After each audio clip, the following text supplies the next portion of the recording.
Castrol's technology team follow industry trends, evaluating and testing engines and vehicles relevant to the car park of today and tomorrow.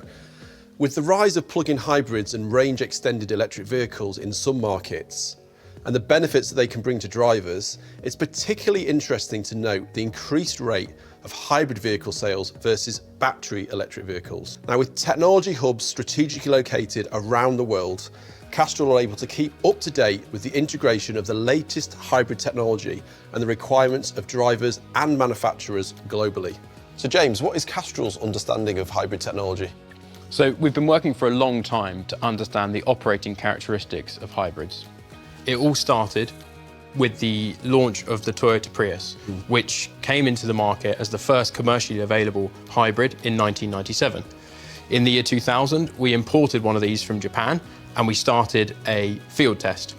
And the objective of that field test was to look at the impact of the intermittent use of the engine in the hybrid system and the knock-on effect on lower oil temperatures, anti-wear systems, wear, and the behaviour of the engine oil. We've been continuing to conduct research and release publications about the impact of hybrid for the last 25 years. Ever since the sales of hybrids really started to accelerate, we've placed even greater focus on this testing to understand the impacts that this can have on our engine oils.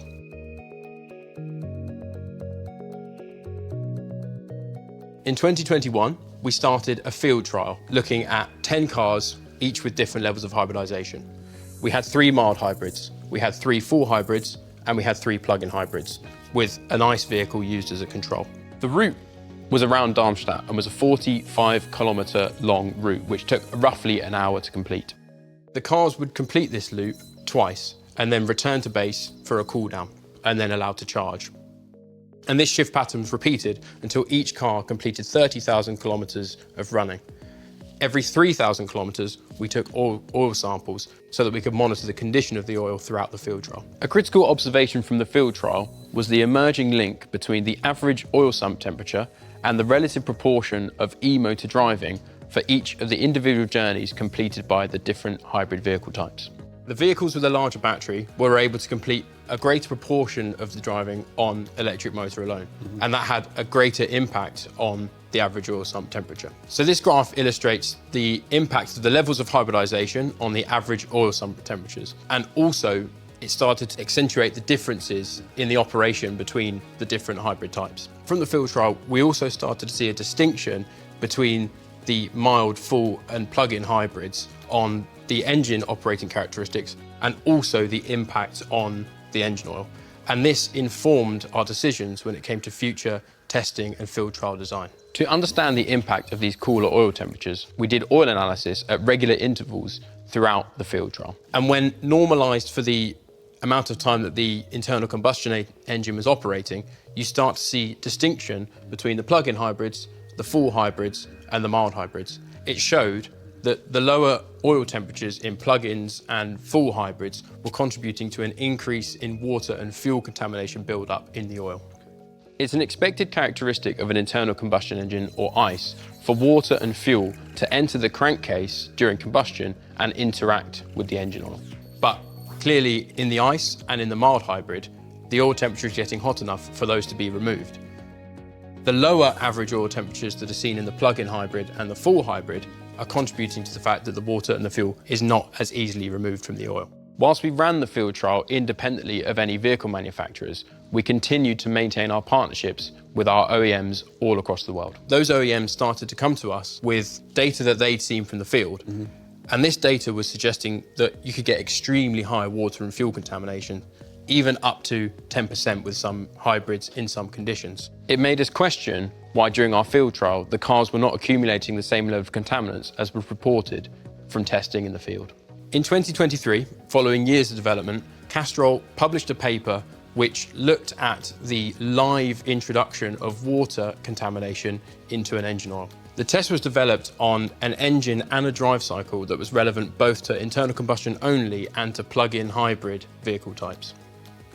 So in this graphic, you can see that the piston rings can't prevent small amounts of the combustion gases escaping past them and allowing to then interact with the oil in the crankcase. Now this is called blow-by, and blow-by gases contain water vapor and a small amount of unburnt fuel. As the blow-by gases enter the crankcase, they can start to interact with the oil. Now, usually, those blow-by gases are removed by the ventilation system, but that process cannot prevent that water and that fuel vapor from mixing in with the oil. So the ability for that water and the unburnt fuel to then be removed from the oil is dependent on the oil temperature. And the oil temperature is linked to the type of hybrid and then also how that hybrid is operated out on the road. So we installed a sensor in the crankcase, and that was exposed to the air within the crankcase, and that could demonstrate that there was water present in the blow-by gases. With similar sensors placed in the oil sump and also in the oil galleries, we were able to demonstrate live that the water content increased and decreased while we ran the engine through a standard industry drive cycle, the WLTC. So by carefully monitoring the live water content in the oil itself, you were able to establish the mechanism by which the water remained in the oil whilst operating as a plug-in hybrid. That's right. So this graph shows a direct comparison of the measured water content for ICE and plug-in hybrid vehicle operation over the same drive cycle. Now, if we look at the characteristics of the ICE vehicle, you can see the oil temperature rising rapidly. So does the water content, but it quickly returns to stable levels because the oil temperature gets beyond the critical temperature of 40 degrees. Now, if we look at the plug-in hybrid, it takes a lot longer for the oil temperature to increase, and it takes a lot longer for the oil temperature to reach that critical 40-degree mark. And as a result, you see a much higher level of water content accumulated, almost as high as 600 ppm.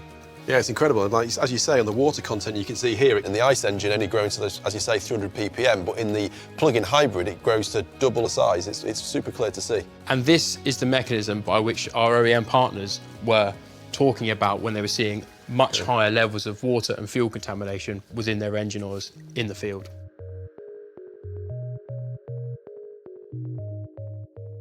In 2024, we developed a new engine test to take a further, more in-depth look at the mechanism by which water and fuel contamination can enter the engine oil. We tried to replicate some of the more severe conditions that we had reported to us from the field. The test was able to build the levels of contaminants to between 15 and 20% fuel and as high as 2% water. This was done by running consecutive repeats of a very short commute-style journey of 7.8 kilometres over a span of 2,500 kilometres, or around about a quarter of the life of a typical in-engine service. So the test builds contaminants by running multiple short cycles with low oil temperature, and the severity of the test is proportional to the number of those cycles that are run consecutively.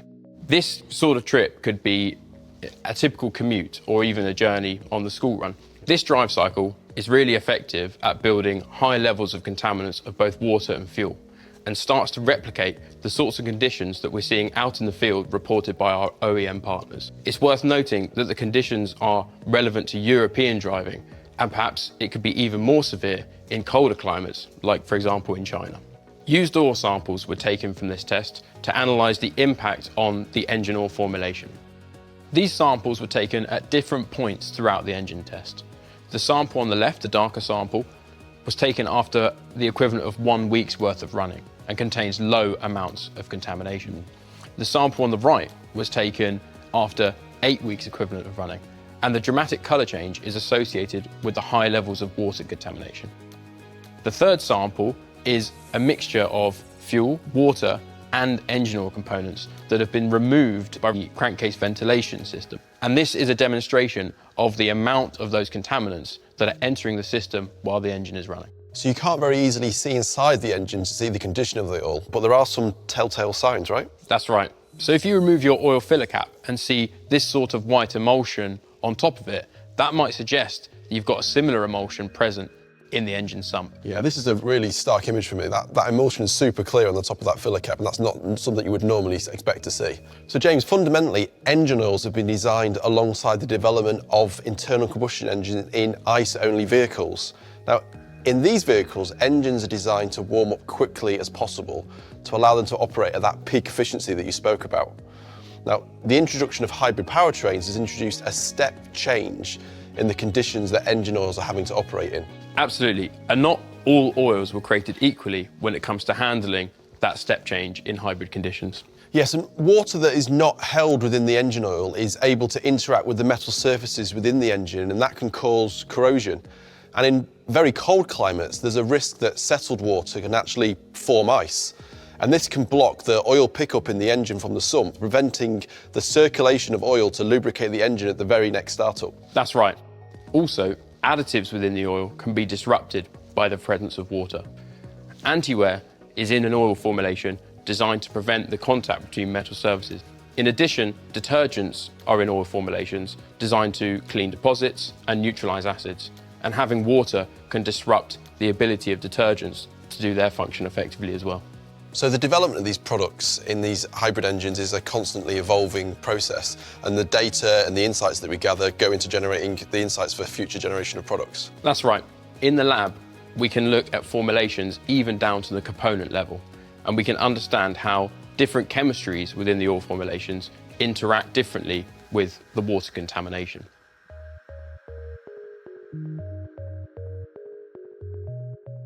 So we pose the question, if we see these sorts of extreme hybrid conditions within an engine, can we replicate that in cars on the road? So that's when we commissioned our second phase of the field trial with 5 vehicles, 1 mild hybrid, 1 full hybrid, 2 plug-in hybrids, and an ICE, both as a control and a crossover from the first field trial. So the first field trial kind of looks at the conditions within the engine within a hybrid engine that a lubricant sees, and then the second field trials looks at the different drive cycles and those tougher conditions that the lubricant sees in those different cycles. Absolutely. As we did in the engine test, we replicated the severity by running consecutive short journeys with low oil temperatures. And we ran infrequent longer journeys to test the ability of the vehicles to remove contaminants. The trial has been scheduled to run over the European winter and is ongoing. And we're already starting to see some really good insights on the driver's usage of the hybrids, and also some insights on the build-up of the contaminants of water and fuel in the engine oil. It hasn't taken long for the different hybrid types to show different behaviours. The full hybrid, for example, over the first 50 runs, has an average oil temperature of 47 degrees Celsius.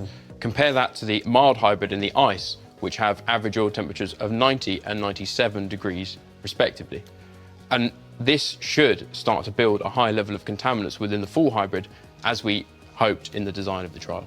So we carefully selected the starting state of charge for the plug-in hybrid, because from the scoping phase, we noticed that with the short journeys, the plug-in hybrid was completing them without using the internal combustion engine at all. So we set the state of charge to the point where the vehicle would start the journey on the electric motor, and then at some point during the journey, it would switch from the electric motor to using the internal combustion engine. And you can see from this graph that at the point where the battery level is insufficient to run on electric motor only, the internal combustion engine comes on and the engine oil temperature starts to increase. Then, as the car uses regenerative braking, it charges the battery and you start to see a return to the electric motor only mode. And that is why the engine oil temperature doesn't increase as you might expect it to do for an internal combustion engine only. In itself, what we've had to do with the plug-in hybrid and the selection of the state of charge distinguishes it from the other hybrid types. But you can also see from this video here that you are seeing that build-up of contaminants, and the telltale signs is that emulsion being formed and shown on the filler cap. Data from the plug-in hybrids is already revealing the wide range of operating conditions in which the engine can be used. And there are lots of things that depend on this. First of all, you've got the battery state of charge. You've also got the driver's style, and then the vehicle mode that the driver selects, whether that's electric mode, charge sustaining mode, or even sport mode. And this can have a knock-on effect on the way that the engine is used throughout the drive.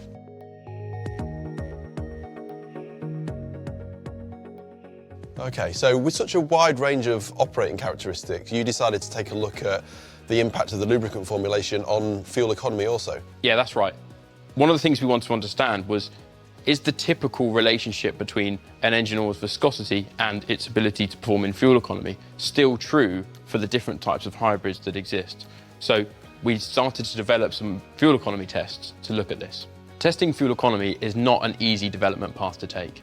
It requires tight control of the engine operating conditions, and accurate measurement in order to produce good results. Adding hybridization into this increases the complexity again and makes it really hard to get effective results. You also need to be able to formulate your oils to see the differences between the different characteristics of the engine. Yeah, so you're basically looking for the parameters to be all controlled, so you're really focusing in on what is the impact of the lubricant formulation itself on fuel economy and not influenced by some other parameter or factor. Yeah, that's absolutely right. So you also completed a fuel economy study looking at 2 different types of hybrid engines and a traditional ICE engines in 2024. What insights did you gather from this? In a set of ICE, plug-in hybrid and full hybrid chassis dyno tests, we demonstrated that different engine architecture in different OEM vehicles could lead to a different response between viscosity and the effect of fuel economy, based on the different splits between the usage of internal combustion only and electric motor driving. So this graph looks at the comparison on the same drive cycle of the different engine load and speed ranges that were used, and the size of the bubbles is proportional to the amount of time that was spent in each region. Now, if we start by looking at the internal combustion engine only vehicle, you can see that the points are collected at the mid-speed and low load range. Now, if we overlay the full hybrid, you'll start to see that the points here were collected more towards the high load and high speed range. And this is actually something you might come to expect to see with range extended electric vehicles, because their operation is selected to suit the charging of the battery. Now, if we put plug-in hybrids on top of this, you'll see something completely different. The plug-in hybrids show operation across a broader range, and that indicates a parallel use of the electric motor and the internal combustion engine. Yeah, I find this chart absolutely fascinating. I mean, it's so clear that you can see the different operating conditions of the engine in these different types of vehicles. It's very clear that the lubricant then has a different job to do. So even with a very small sample size, we can see the impact that the different levels of hybridization has on the operating characteristics of the engine. And looking at this graph, you can see the impact that has on the warm-up of the engine over the same drive cycle. Yeah, this is another fascinating chart because you talked earlier about 40 Celsius being that critical temperature for the engine oil, and you can see how much longer it takes for the plug-in hybrid to reach that 40 degrees Celsius. I'm also interested to understand, what does this mean for fuel economy? We compared the use of 2 formulations, 10W16 and 10W20, and we did that on the 3 different vehicle types, the ICE, the full hybrid and the plug-in hybrid, to look at the impact that the different viscosity grades had on the resulting fuel economy. Okay, that's really interesting, because what you'd normally expect is with a thinner lubricant, the vehicle needs less energy to kind of move that around, so fuel efficiency would improve, which is what you saw with the ICE, but the exact opposite with the plug-in vehicle. We're releasing a publication in the not too distant future, which will go into the isolation of the effect of that.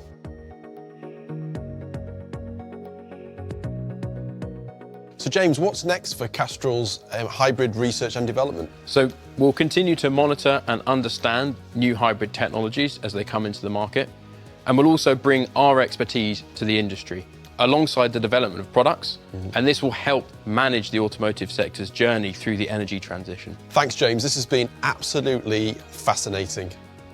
Now, our journey with hybrids has revealed many insights and developed our understanding of the technology to the point where Castrol is one of the leaders in the industry.